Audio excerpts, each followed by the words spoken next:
네.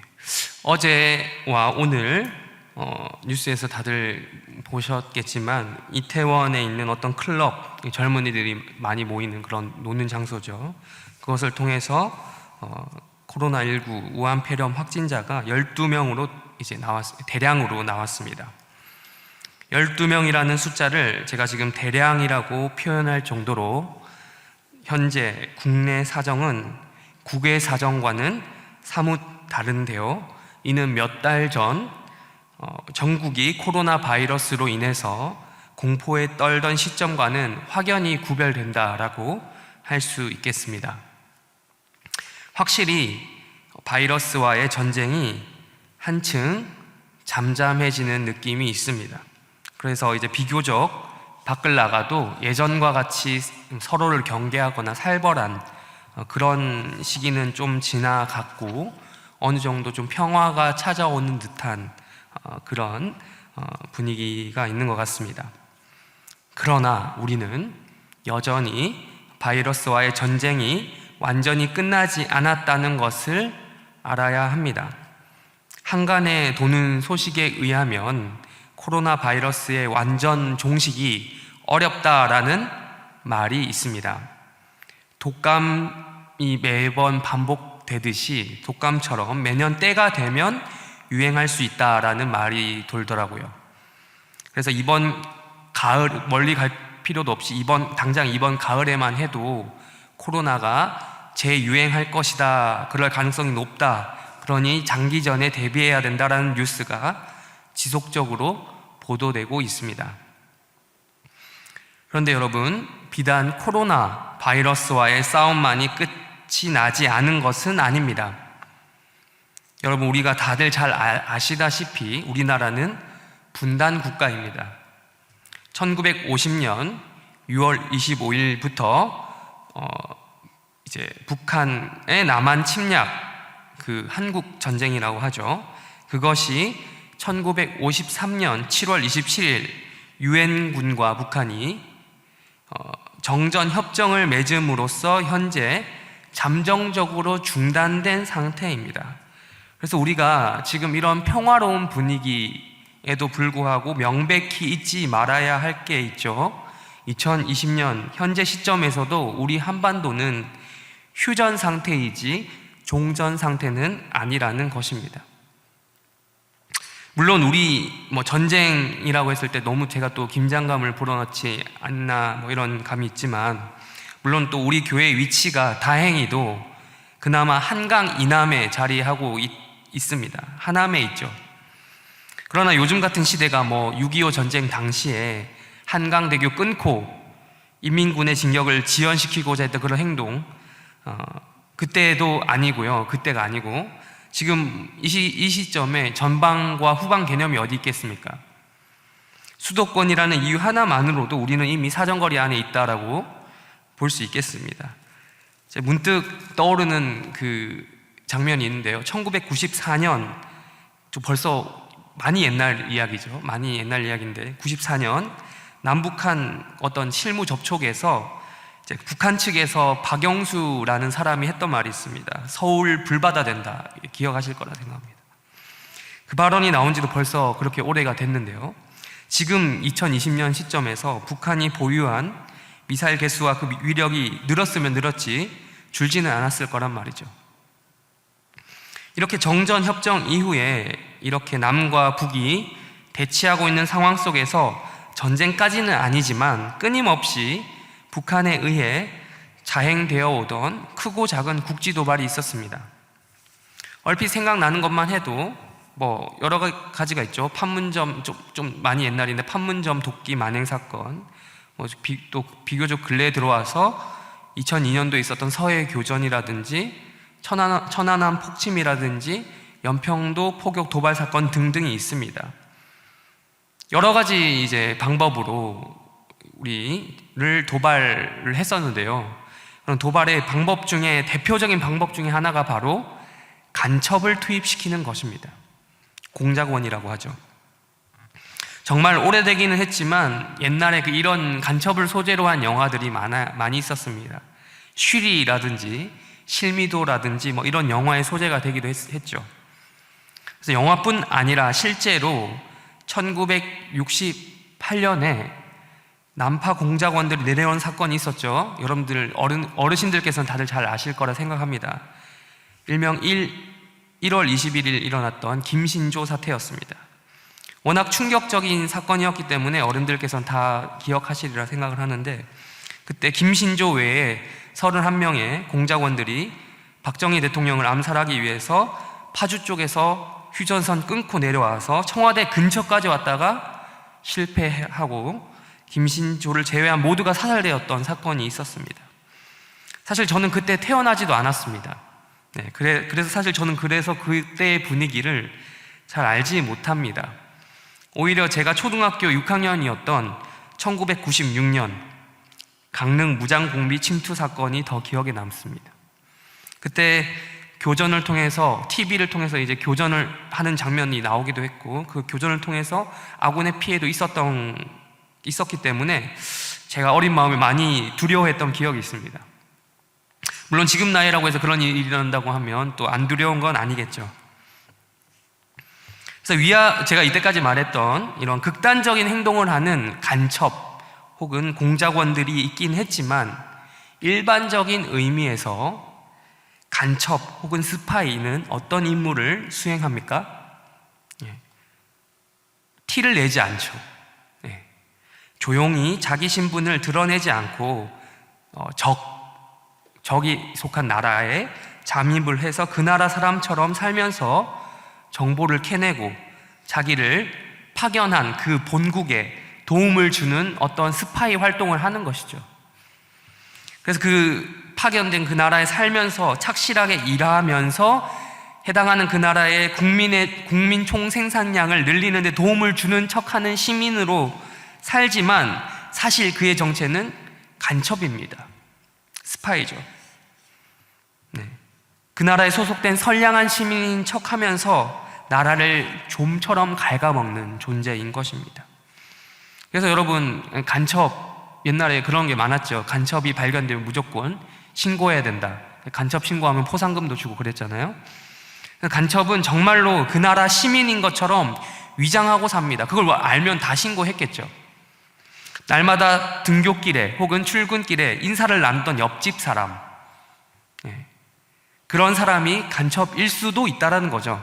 물론 지금이야 좀 덜하겠지만, 그런 일이 터지던 70년대, 80년대 그 예민하던 그 시절에는 이런 것들을 의심하곤 했습니다.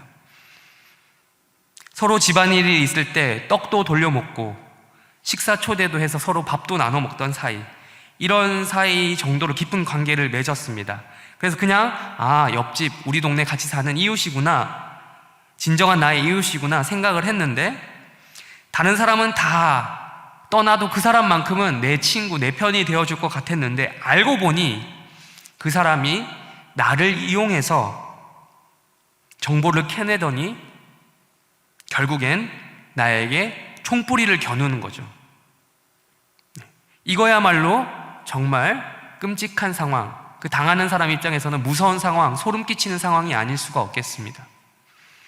세상에서 제일 기분 나쁜 것 중에 하나가 정말 믿었던 사람인데 그 사람에게 배신당하는 상처죠. 그야말로 믿는 도끼에 발등 찍히는 상황이고 뒤통수 제대로 한 방 후려맞은 상황입니다. 그런데 여러분, 오늘 시편 말씀을 보시면 이러한 감정을, 뒤통수 맞은 듯한 이 감정을 제대로 경험한 사람이 한 명 나옵니다. 누구입니까? 제목에 나오죠? 다윗입니다. 오늘 본문은 다윗이 지은 시편입니다. 그 다윗의 구체적인 상황을 한번 살펴볼까요? 제목이 있죠. 오늘 시편 3편에는 제목이 구체적인 상황을 이야기해주고 있습니다. 어떤 상황이라고 이야기합니까?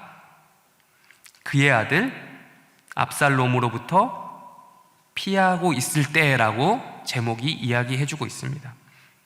그래서 오늘 시편 3편은 사실 사무엘하와 함께 읽어야 됩니다. 15장, 특별히 15장과 함께 읽어야 되는데요, 여기에 역사적인 배경이 함께 나오기 때문이죠. 여러분, 압살롬이 누구입니까? 다윗의 아들입니다. 여러분, 무슨 일이 있었길래 지금 압살롬, 자기 아들로부터 지금 도망을 가고 피하고 있습니까? 예. 우리나라 또 조선 왕조 초기에 이와 비슷한 사건이 있었죠. 왕자의 난이라고 여러분 아실 거라 생각을 합니다. 아버지 태조 이성계가 멀쩡히 살아있는데 그의 아들들이 왕권을 놓고 싸웠던 일입니다. 물론 이와 양상이 똑같지는 않지만 다윗의 아들들도 문제가 많았습니다. 암논이 자기 이복 동생 다말을 강제로 범했습니다. 그로 인해서 다말의 친오빠 그 압살롬이 암논을 죽였습니다. 또 그 압살롬이 나중에는 자기 아버지 다윗 왕을 배반해서 왕이 되려고 했던 일이 있었던 거죠. 일어난 거죠. 네. 또 그리고 이건 나중 일입니다만 다윗 왕 말년에는 또 다른 아들 아도니아가 스스로 또 왕이 되려고 했던 일 등 다윗이라는 이 집안 왕실에는 바람잘 날이 없었습니다. 요즘에는 요즘은 제가 잘 모릅니다만 한때 아침마다 막장 드라마가 많이 나온 적이 있었어요. 그런 것들이 다윗의 집안 내에서 펼쳐지고 있었던 것이죠. 그래서 오늘 본문에서 다윗의 적은 이스라엘과 그렇게 많이 싸우고 치고받고 했던 블레셋이 아닙니다. 근처에서 자주 이스라엘을 괴롭혔던 암몬, 모압과 같은 이방 민족이 아니었습니다. 또한 고대 세계를 주름잡던 강대국 애굽도 아니었습니다. 바로 누굽니까? 자기가 가장 사랑했던 아들 압살롬이었던 것입니다. 그 아들 압살롬을 사랑하는 아버지 다윗의 마음은 정말 지극했습니다. 우리 사무엘하 13장 39절 말씀을 한번 띄워주실까요? 우리 다 함께 읽겠습니다. 시작.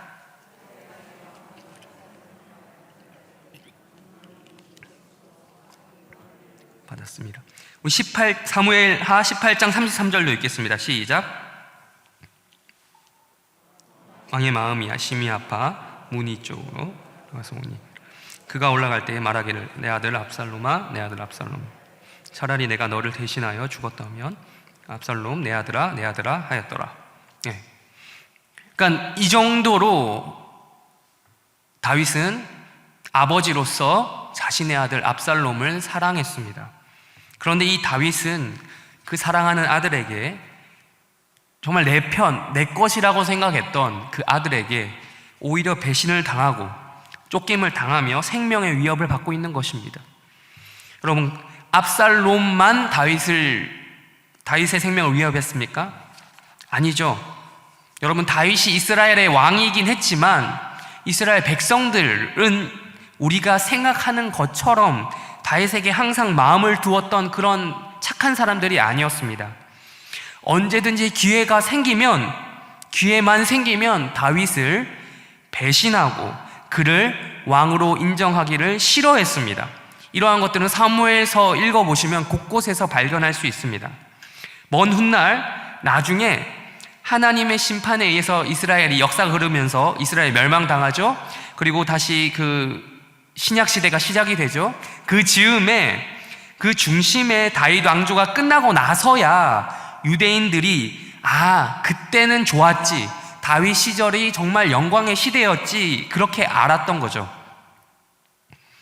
그래서 신약시대 유대인들이 늘 메시아를 다윗 왕의 영광을 재현해 줄 어떤 존재로 자꾸 구했던 거죠. 근데 이스라엘 백성들이 다윗이 왕이었던 그 당시엔 안 그랬단 말이에요.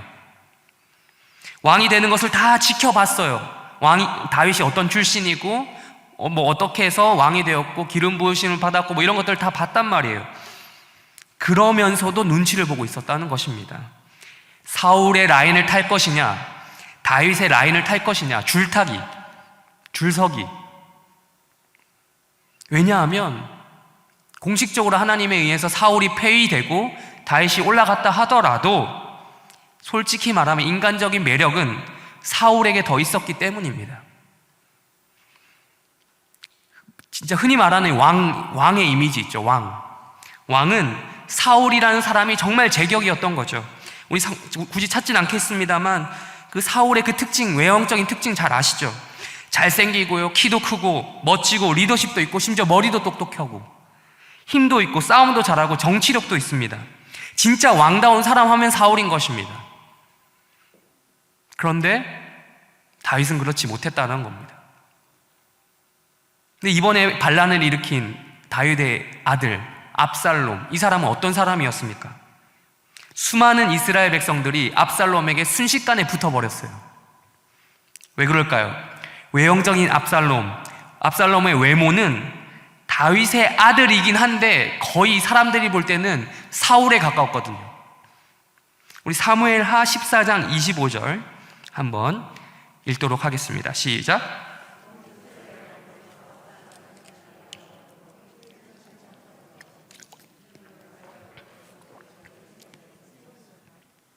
완벽한 그 외모가 완벽하게 거의 사울과 똑 닮았습니다. 아버지 다윗이 아니라요.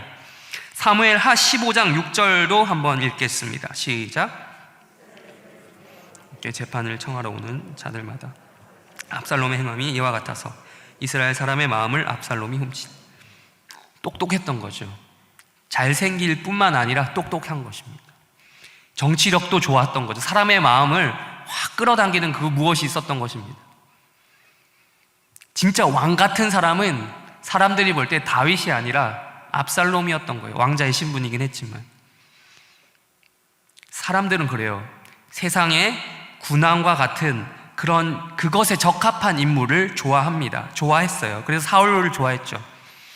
적절한 카리스마가 있었던 그 사울, 혹은 압살롬 같은 이미지를 가진 자가 자신들을 다스려주기 원했습니다. 어쩌면이 아니죠. 다윗도 아마 알고 있었을 거예요. 다윗도 많이 똑똑했거든요.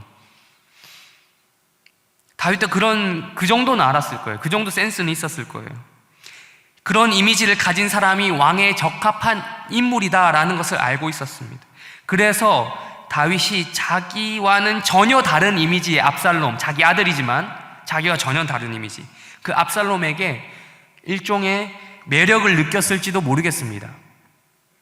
또한 이 지경, 지금 다윗이 쫓겨나가고 있는 이 상황 속에서도 속으로 이렇게 생각했을지도 모르겠습니다. 하나님께서 진짜 압살롬을, 내 아들이긴 하지만 나의 지금 부당한 방법이긴 하지만 나의 후계자로 삼기 위해서, 세우시기 위해서 이렇게 상황을 만드시는 것은 아닐까라고 생각했을지도 모르겠습니다.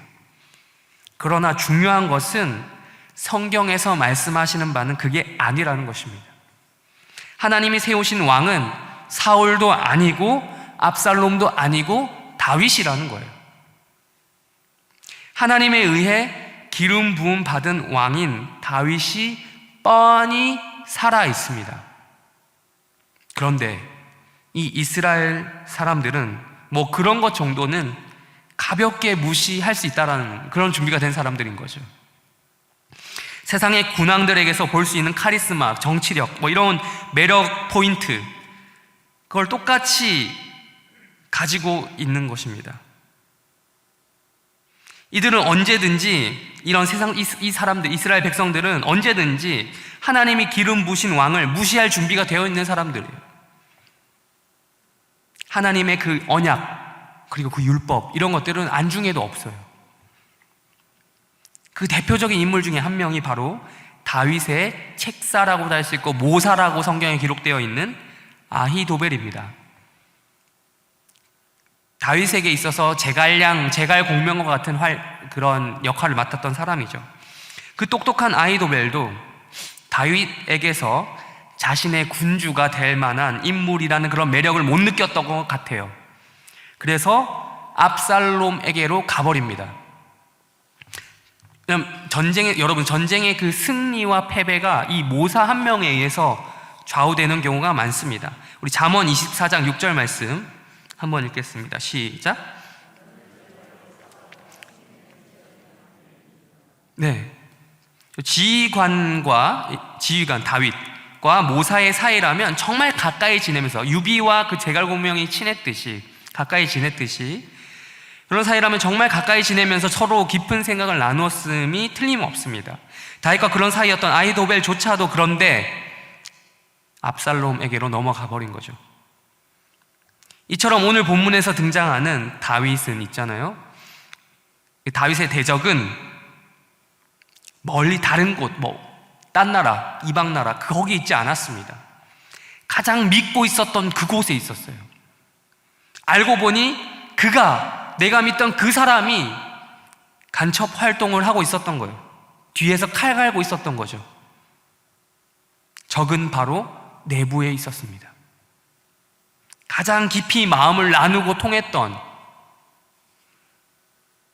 내부, 내 안에 있던 내 안에 있다고 했던 생각했던 그가 바로 적이었습니다. 혈육과도 같은 존재. 아니요, 실제로 혈육이죠. 나의 피부치, 가족이 내 뒤통수를 치는 것입니다. 이것이 다윗의 현실이었습니다. 사울이면 모르겠는데 그게 아니라 가족, 그것도 내 아들. 그게 알고 보니 간첩이었어. 내부의 적이었어. 근데 이 내부의 적이 그 아들만 있는 것이 아니라 1절에서 말하죠. 그냥 있다 정도가 아니라 많다라고 이야기합니다. 이러한 배경 속에서 우리는 이 시를 전체적으로 이해해야 합니다. 본문의 내용을 하나씩 한번 보도록 하겠습니다. 우리 1절과 2절 한번 다시 읽도록 하겠습니다. 시작.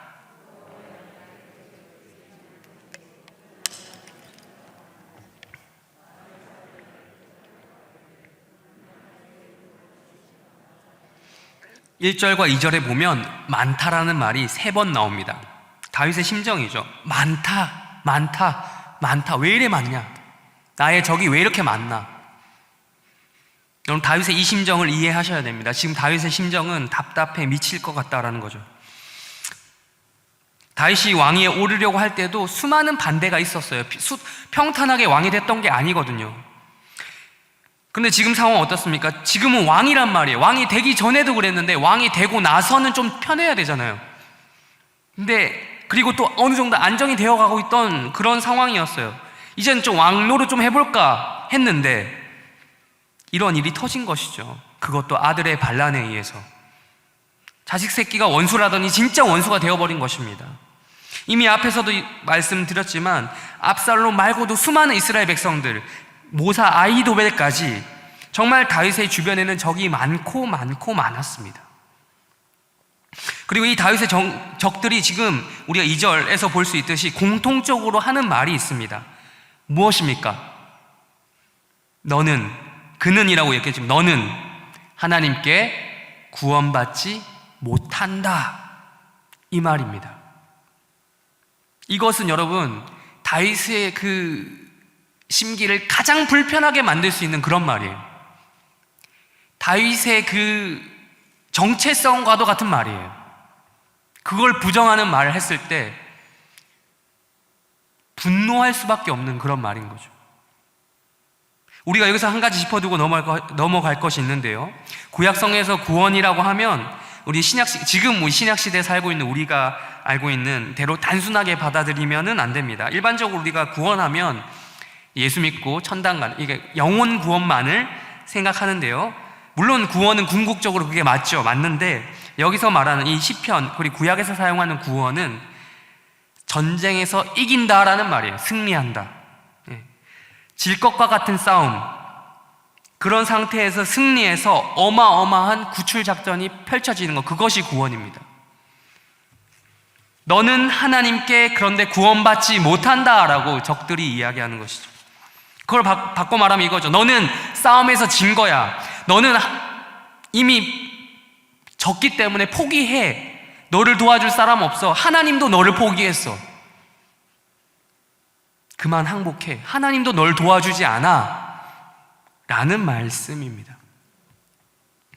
이렇게 말하는 그 적들의 말에는 여러분 전혀 근거 없는 협박이 아닙니다. 근거가 있어요. 다윗이 1절에서 여호와여 하면서 하나님의 이름을 불렀단 말이에요. 다윗은 하나님의 이름을 의지하는 자인 것을 적들이 모르고 지금 하나님이 너를 구원하지 않을 거야 라고 이야기했을까요? 그것도 다른 사람이 아니란 말이에요. 너의 신이 너를 돕지 않을 것이다, 그게 아닌 거죠. 알고 있었단 말이에요.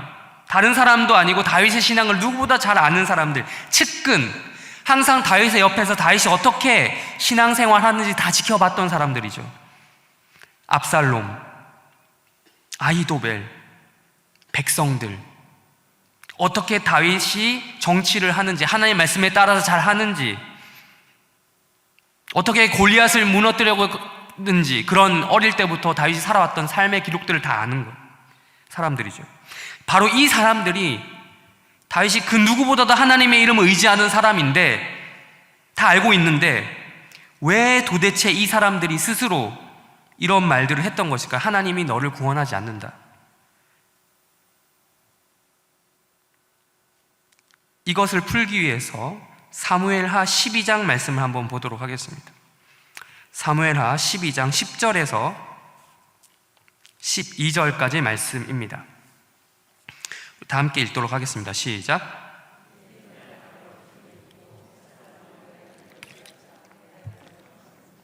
칼이 내 집에서 영원토록 떠나지 아니하리라 하셨고, 여호와께서 또 이와 같이 이르시기를, 보라, 내가 너와 내 집에 재앙을 일으키고 내가 내 눈앞에서 내 아내를 빼앗아 내 이웃들에게 주리니 그 사람이 내 아내들과 더불어 백주에 동침하리라.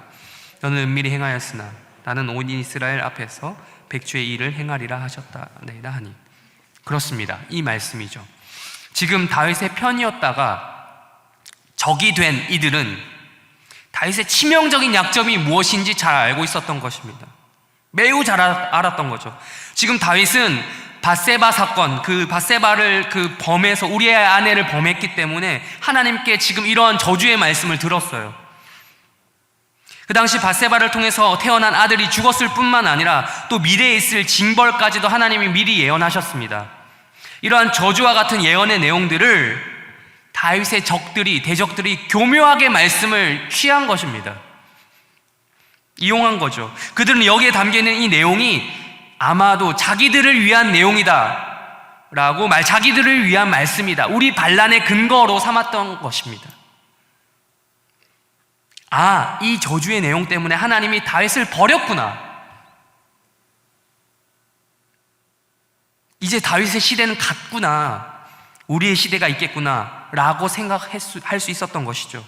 여러분, 명분이 없으면 반란은 결코 성공할 수 없습니다. 어떤 군사적 행동이든 명분이 필요합니다. 이처럼 내부에 있던 적들이 했던 반란이 근거가 없이 했던 행동이 아니라는 것이죠. 근거가 있는 것입니다. 다윗은 그 압살롬이 반란을 일으켰다라는 소식을 듣고 그 심정이 어땠을까요?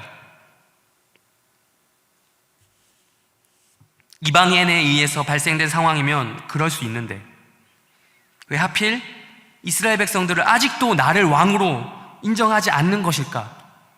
왜 하필 아히도벨일까? 왜 하필 나의 아들 압살롬인가? 왜 하필 지금 그들이 나에게 반기를 드는가? 이렇게 생각했을까요? 생각했다고 칩시다. 그러나 곧 다윗은 이와 동시에 아까 읽었던 사무엘하 12장 10절에서 12절에서 선포되었던 그 저주의 말씀 있죠. 똑같이 그도 기억해냈을 것입니다. 그런데 바로 여기서 똑같은 말씀을 보는데 다윗의 대적들이 취했던 의미와 다윗이 취했던 의미는 전혀 달랐던 것입니다. 믿음의 전환이 일어난 것이죠. 악인들이 앞서서 했던 비난, 그거 있죠. 다윗의 적들, 너는 하나님의 구원을 받지 못한다라는 말을 들은 다윗의 반응이 무엇이겠냐고요. 다윗은 고개를 끄덕였습니다. 그래, 너희들 말 틀린 건 아니야. 그 상황을 있는 그대로 받아들이는 믿음이 있었어요. 상황을 인정하는 마음이 생겼습니다. 그런데 거기서 끝난 것이 아니란 말이죠. 순간 왜 걔네들은 나에게 반란을 일으킬까? 나와 가까웠던 나의 그 측근들이 왜 그런 일을 했을까라고 생각했을지는 모르겠지만 이스라엘 백성의 탓, 아히도벨 탓, 압살롬의 탓을 할 수 있었겠지만 그놈들이 가장 악질적인 내부의 적, 나를 뒤통수 치는 간첩이라 생각할 수 있었겠지만 그런데 다윗은 이 상황을 새롭게 믿음의 눈을 들어서 새롭게 조명한 것이죠. 아, 하나님이 이 상황을 통해서 내게 깨닫게 해주시는 것이 있구나. 바로 이 이스라엘 나라, 하나님 나라에 있어서 가장 강력한 내부의 적은 그들이 아니라 다름 아닌 내가 가지고 있던 나의 죄로 촉발된 그런 상황이구나. 우리아의 아내를 취함으로써 하나님의 그 언약과 약속을 깨트려버린, 하나님의 말씀을 무시한 죄, 하나님을 압살롬이 반역을 일으키기 전에 본인이 하나님께 반역을 했던 죄, 하나님의 뜻에 불순종했던 죄, 내가 하나님 말씀에 반대해서 저질렀던 그런 죄, 그 죄의 무게가 이런 것이구나.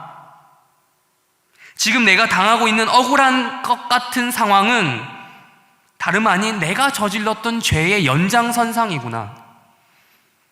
그러니 하나도 억울한 것이 아니다라는 결론이 다윗 가운데 믿음의 전환이 일어난 것이죠. 하나님께 죄를 범한다는 그 결과가 너무 무서운 것이라는 것, 죄의 벌이 이렇게도 무겁다라는 것, 내부의 가장 심각한 적은 다름 아닌 나와 내 안의 죄다라는 것입니다. 그러니 다윗이 어떤 고백이 나오겠습니까? 긍휼히 여겨달라는, 다시 한번 이미 회개기도 시편 53편에 나오는, 시편 51편이죠. 시편 51편 나오는 그런 회개기도를 했지만 다시 한번 긍휼히 여겨달라는, 용서의 은혜를 베풀어 달라는 마음이 생긴 것입니다. 그렇습니다. 다윗의 대적들이 말한 그 자체, 너는 하나님께 구원받지 못한다는 틀린 말이 아니라니까요. 팩트입니다. 맞는 사실입니다. 요즘 젊은이들이 쓰는 말 중에 팩트 폭력이다라는 말이 있어요. 다윗은 말 그대로 팩트 폭력을 지금 당하고 있습니다. 하지만 다윗은 그 대적들의 말을 인정한 것에서 그치지 않고 하나님의 자비를 구하고 찾는 데까지 가는 것이고, 그것이 바로 오늘 시편 3편의 말씀의 논지입니다. 그 전환점이 일어나는 부분이 2절에서 3절로 넘어가는 그 부분입니다.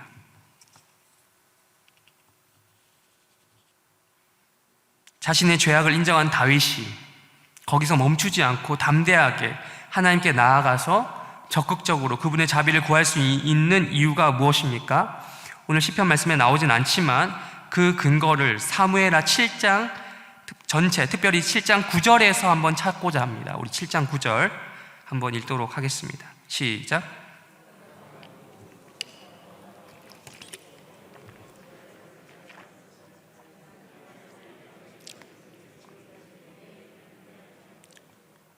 네, 그러니까 사무엘하 7장 전체를 보면 다윗과 하나님이 언약을 맺는 장면이 나옵니다. 약속을 하죠. 그 중에 핵심 9절로 잡았는데요, 내가 너와 함께 있어서 너의 모든 원수를 멸하여 주겠다, 너의 이름을 위대하게 만들어 주겠다라는 이미 약속이 있었어요. 그때 한정이 아니고 영원토록 그렇게 하게 해주겠다라는 하나님의 약속이에요. 이는 내부의 적들이 했던 그 저주 있잖아요. 시편 3편 2절 말씀, 오늘 본문 말씀, 너는 하나님의 구원을 받지 못한다라는 말보다 시기적으로 훨씬 더 앞서서 말씀하신, 예언하신, 선언하신 하나님의 영원한 약속입니다. 더 강력한 약속입니다. 하나님은 다윗의 왕위를 영원히 견고케 해주신다라고 말씀하셨습니다. 다윗의 신앙은 하나님의 언약, 그 약속을 기초로 하는 신앙이었던 것입니다. 그런데 대적들은 자기들이 하는 반역이 진짜로 하나님의 뜻을 이루는 일이라고, 하나님이 우리를 도와주는구나 라고 생각했을 것입니다. 그래서 스스로 정당화시켰던 것이죠. 그러나 그들은 하나를 알았는데, 그 사무엘하 그 시점에 저주는 알았는데 둘은 몰랐던 것입니다. 저주보다 훨씬 크신 언약, 하나님과 다윗이 맺었던 그 언약은 미처 그들이 생각하지 못했던 것이죠. 아니, 알았다 하더라도 의도적으로 그들은 그 언약을 무시했을 것입니다. 자신들의 그 도모를 위해서. 우리 3절과 4절 함께 읽도록 하겠습니다. 시작.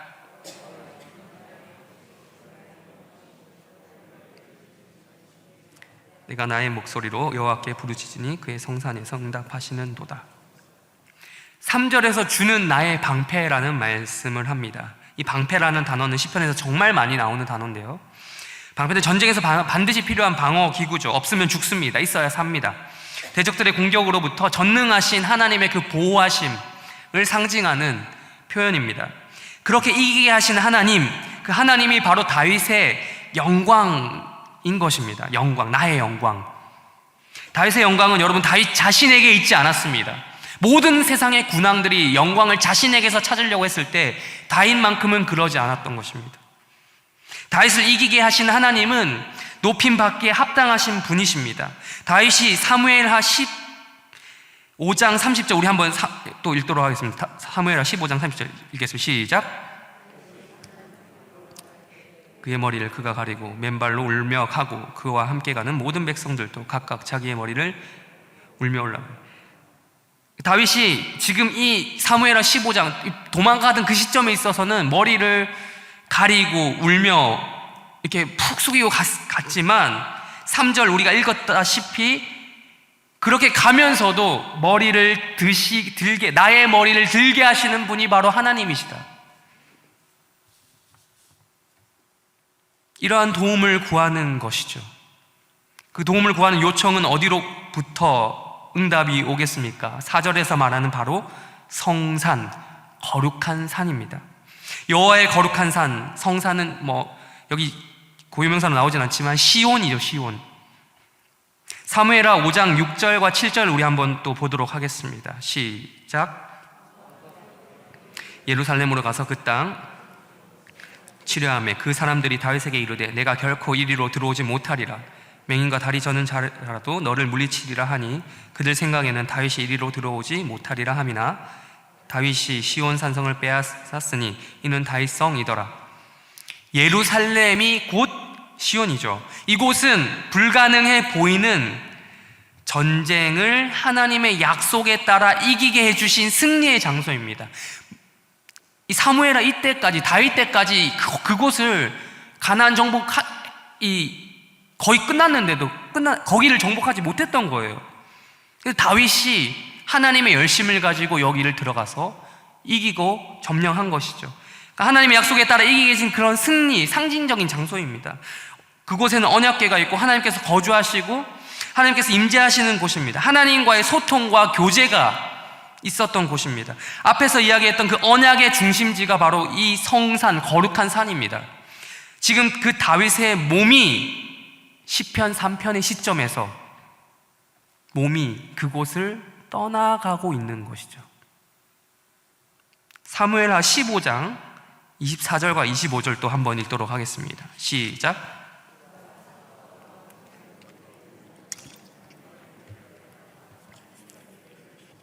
아비아달도 올라와서 모든 백성이 성에서 나오기를 기다렸다. 왕이 사독에게 이르되 보라, 하나님의 궤를 성읍으로 도로 메어 가라. 만일 내가 여호와 앞에서 은혜를 입으면 도로 나를 인도하사 내게 그 궤와 그 계신 데를 보이시리라. 비록 지금 다윗은 이 성산, 이 예루살렘, 자기가 거주하며 하나님을 만났던 그곳을 떠나가지만 영적인 눈으로 다시 한번 눈을 들어서 그 성산을 바라봅니다. 다시 올 거라는 거죠. 도망가면서. 다윗은 하나님 약속의 근거지인 성산 시온산을 바라보면서 하나님과 맺었던 그때의 언약을 다시 한번, 그때 있었던 그 전투, 그 전쟁을 다시 한번 기억해냅니다. 우리 5절부터 8절까지 읽도록 하겠습니다. 시작. 내가 누워 자고 깨었으니 여호와께서 나를 붙드심이로다. 천만인이 나를 에워싸 진친다 하여도 나는 두려워하지 아니하리라. 여호와여 일어나소서. 나의 하나님이여 나를 구원하소서. 주께서 나의 모든 원수의 뺨을 치시며 악인이 이를 꺾으셨나이다. 구원은 여호와께 있사오니 주의 복을 주의 백성에게 내리소서. 이 5절 6절과 7절 8절은 서로 대꾸를 이루고 있습니다. 대꾸. 좀 이게 어려운 말일 수 있겠지만 문학적인 말이죠. 이 말씀은 민수기 10장 35절과 36절을 알아야지 이해할 수 있는 본문입니다. 또 민수기 10장 35절 36절 한번 읽도록 하겠습니다. 시작. 모세가 말하되 여호와여 일어나사 주의 대적들을 흩으시고 주를 미워하는 자가 주 앞에서 도망하게 하소서 하였고, 궤가 쉴 때에는 말하되 여호와여 이스라엘 종족들에게로 돌아오소서 하였더라. 그럼 민수기에서 말하는 궤가 뭐죠? 언약궤이죠. 이스라엘 백성들을 향한 하나님의 그 약속, 언약이 들어있던 궤입니다.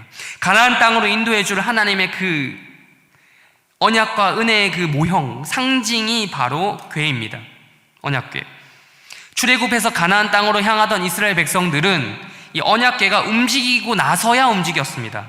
그리고 그 언약궤가 떠날 때마다 여호와여 일어나소서라는 말을 했습니다.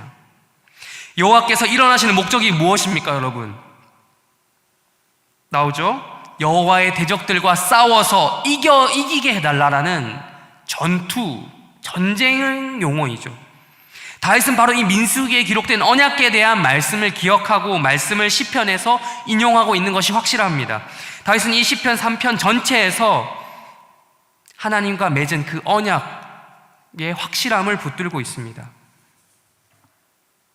그래서 5절 아까 읽었지만 5절 잠깐 보시면요, 어느 정도로 다윗이 지금 약속을 의지하고 있는지 볼 수 있는데, 5절에 보시면 내가 누워 자고 깨었다라는 그런 이미지를 사용하고 있습니다. 누웠다가 일어나는, 깨어나는 그런 이미지를 생각해 보십시오. 또한 7절에 보시면 여호와의 궤가 일어난다라고 했죠. 여호와 일어나서 궤가 일어나는 거죠.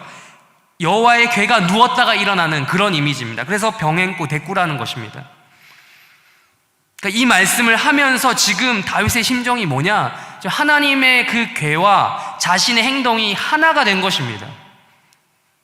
내가 누워 자고 일어나면 여호와도 일어나신다.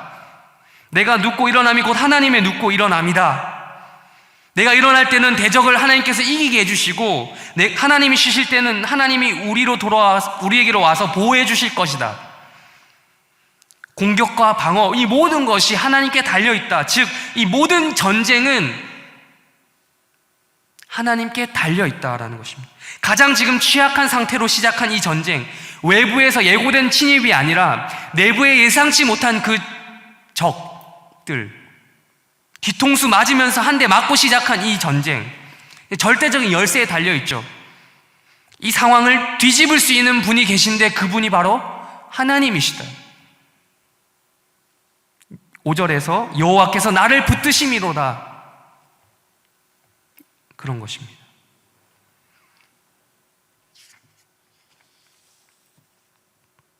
7절로 넘어가 다윗은 하나님의 약속의 근거에서 이 많은 대적들을 어떻게 해달라고까지 이야기합니다. 뺨을 쳐달라라는 말씀은 그런 행동을 통해서 수치스럽게, 지금도 뺨 맞으면 되게 수치스럽게 여기듯이 그때도 마찬가지입니다. 또한 이를 꺾어달라는 말은 입 치아 자체를 뽑아버려서 적들로 하여금 더 이상 입을 놀리지 못하게 해달라는 말이죠. 다시는 2절에서 했던 그 헛소리 있죠. 하나님께 구원받지 못한다라는 그 말 자체를 입막음해달라, 입 좀 닫게 해달라라고 지금 이야기하는 것이 다윗의 말입니다. 마지막 8절에서 다윗은 이 모든 어려운 상황, 내부의 적에게 뒤통수 맞은 이 억울한 상황을 종결시키는 한마디를 외칩니다. 구원은 여호와께 있사오니 주의 복을 주의 백성에게 내리소서. 다시 한번 말씀드리지만 최악의 상황입니다. 급하게 도망 중입니다. 그것도 내부의 적, 아들이 저지른 반역에 의해서 그런 상황입니다. 그런데 다윗에게 지금 이상한 사건, 믿음의 눈이 열리는 사건이 일어난 것이죠. 압살롬이 내 내부의 적이라고 생각했던 그 압살롬이 미워 죽겠는데 그게 아니고 진정한 내부의 적, 자신의 죄악을 보았고, 그럼에도 불구하고 하나님께서 나를 통해 하셨던, 나에게 말씀하셨던 그 언약이 기억난 것입니다. 나의 죄악에도 불구하고 하나님의 언약은 무너지지 않는다는 것이죠. 그리고 그 약속은 반드시 성취될 것이다. 그 사실이 너무나도 뚜렷이 보이는, 믿음으로 보고 있는 것입니다. 믿어지는 것입니다. 하나님의 언약이 확실함이 그 딱 보이니 이런 고백이 나오고 마는 것이죠. 구원은 여호와께 있사오니 주의 복을 주의 백성에게 내리소서. 다윗이 여러분 위대한 사람처럼 보이십니까? 제가 볼 때 다윗은 영웅이 아닙니다. 그저 하나님의 그 언약 그리고 그분의 말씀을 믿었던 한 명의 신앙인이었습니다. 그 약속이 이루어질 것을 믿음으로 바라보았던 사람입니다. 말씀을 정리하면서 우리는 다음과 같이 기도하기를 원합니다. 첫 번째, 하나님께 우리의 적이 누군지 확실히 알려달라고 기도해야겠습니다. 흔히 하는 말로, 군대에서 쓰는 말인데 대적관이 확실해야 됩니다. 우리의 적은 있잖아요. 내 주변에, 내 옆에 그 누군가가 아닙니다. 물론 살다 보면 그들이 먼저 보이죠. 그들이 눈에 밟힙니다. 모든 일들은 내 주변의 사람들과 주변에 그들과 관련이 있습니다. 많죠. 적은 것도 아니고 많죠. 가깝게는 가까운 사람부터 멀게는 다른 나라와의 그런 국제적인 정세까지 다양합니다. 그러나 그 무엇보다도 가장 무섭고 치명적인 적은 바로 내 안에 있는 내부의 적입니다. 그것을 발견할 수 있도록 기도해야겠습니다.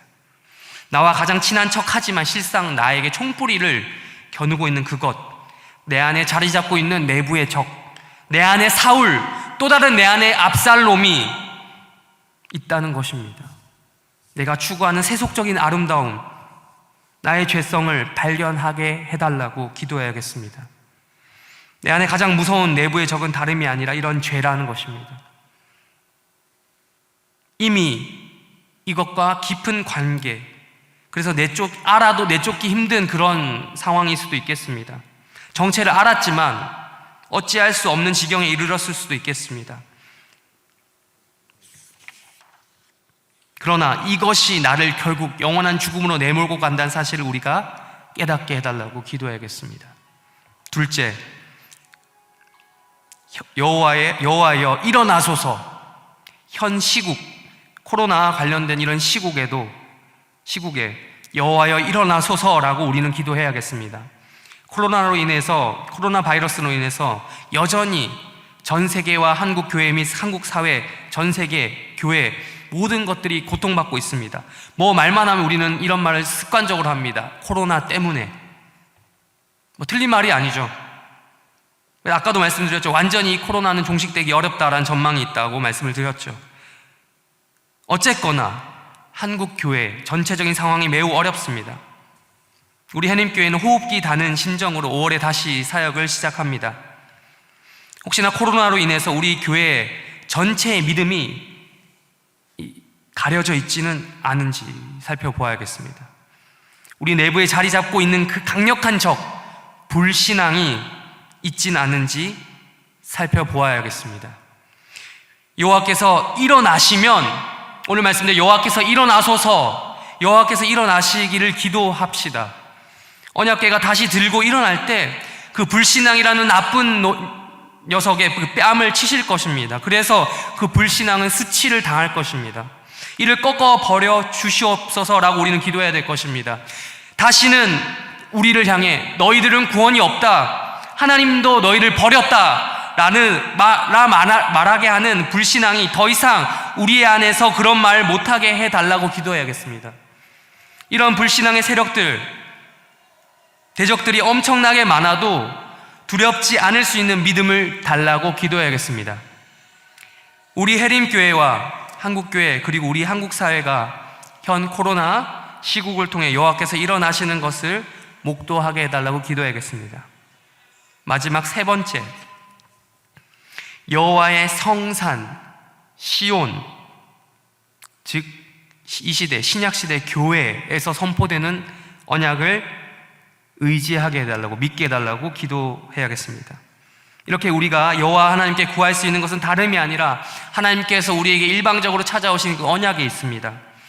하나님의 언약이 있는 그 여호와의 성산 시온산, 신약시대 이 교회 가운데 그런 것들을 바라볼 수 있도록 하여 주시옵소서.